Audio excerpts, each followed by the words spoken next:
Hello friends, welcome to our channel. আজকে আমি বানাতে চলেছি চিলি চিকেন। এটি আমরা ফ্রাইড রাইস, রুটি, নান সব কিছুর সাথে খেতে পারি। চিলি চিকেন বানানোর জন্য আমি সবার আগে নিয়ে নিয়েছি 300 গ্রামের মতো বোনলেস চিকেন এবং হাফ টিস্পুনের মতো নুন আমি অ্যাড করে দিলাম। এর মধ্যে আমি দিয়ে দেবো হাফ টিস্পুনের মতো আদা রসুনের পেস্ট এবং এর মধ্যে দিয়ে দিচ্ছি হাফ টিস্পুনের মতো রেড চিলি পাউডার। এরপর দিয়ে দিচ্ছি 3 টেবিল স্পুনের মতো কর্নফ্লাওয়ার।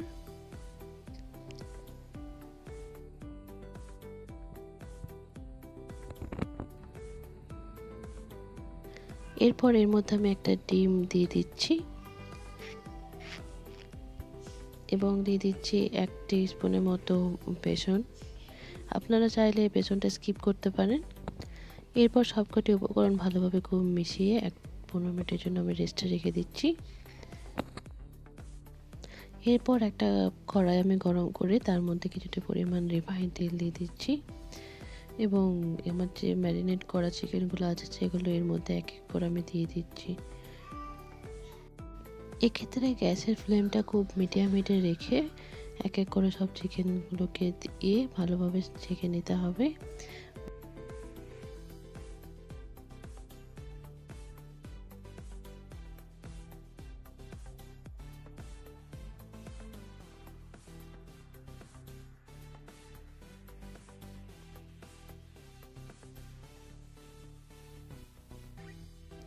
এইভাবে চিকেনগুলোকে আমি একটু নেড়ে চেড়ে নিচ্ছি। এগুলো হালকা একটু ব্রাউন কালার হয়ে এলে তখন বুঝতে হবে যে আমার চিকেনটা হয়ে গিয়েছে। দেখতেই পাচ্ছেন আমার চিকেনগুলো কালার চলে এসেছে। এবার আমি এগুলোকে আস্তে আস্তে তুলে নেব। এই দেখুন আমার এগুলোতে তো ব্রাউন কালার হয়ে গেছে। এবার আমি এগুলোকে তুলে নিচ্ছি একটা পাত্রের মধ্যে।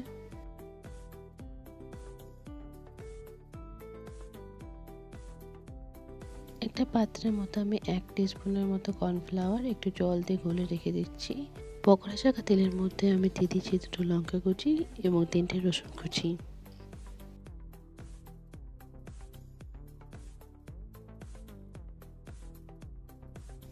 এবং এটাকে কিছুক্ষণ নেড়ে নিলাম এবং এর মধ্যে দিয়ে দিচ্ছি আমি একটা পেঁয়াজকে কুচি করে কেটে রেখেছিলাম এবং একটা ক্যাপসিকাম কুচি করে রেখেছি, সেগুলোকে এর মধ্যে আমি একটু নেড়ে ঝেড়ে নেব।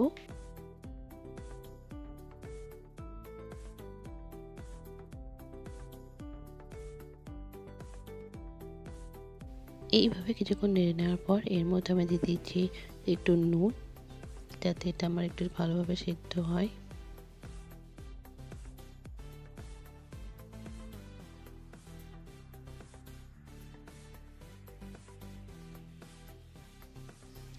পাঁচ মিনিট এইভাবে নেড়ে নেওয়ার পর এর মধ্যে আমি দিয়ে দিচ্ছি হাফ কাপের মতো টমেটো সস এবং এটাকে আমি আরও ভালোভাবে আর একটু নেড়ে নেব।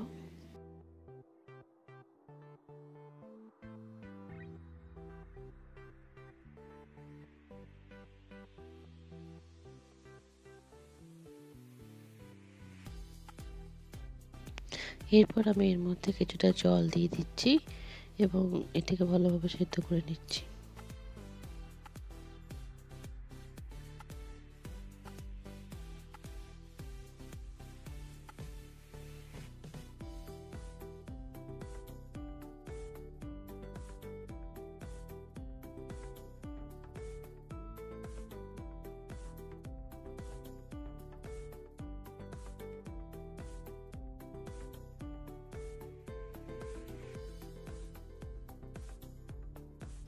এখন আমার গ্রেভিটা ভালোভাবে ফুটতে শুরু করে দিয়েছে।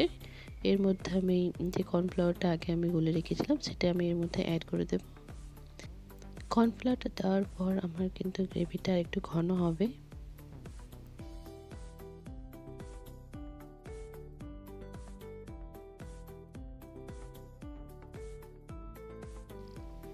দেখতেই পাচ্ছেন আমার গ্রেভিটা আস্তে আস্তে এবার ঘন হতে শুরু করেছে। গ্রেভিটা এখন ফুটতে শুরু করেছে। এই মুহূর্তে আমি এর মধ্যে যে পকোড়াগুলো আমার আগে করা ছিল সেগুলো এক এক করে আমি এর মধ্যে অ্যাড করে দিচ্ছি।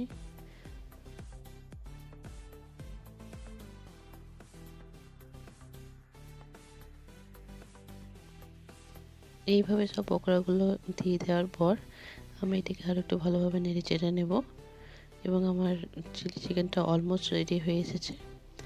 এভাবে একটু নেড়ে চেড়ে খানিকক্ষণ 2 মিনিট নেড়ে নেওয়ার পর আমার চিলি চিকেনটা পুরোপুরি রেডি সার্ভ করার জন্য। আশা করি আমার এই রেসিপিটা আপনাদের ভালো লেগেছে। ভালো লেগে থাকলে অবশ্যই লাইক, কমেন্ট এবং সাবস্ক্রাইব করতে ভুলবেন না। ভিডিওটি পুরোটি দেখার জন্য অসংখ্য ধন্যবাদ।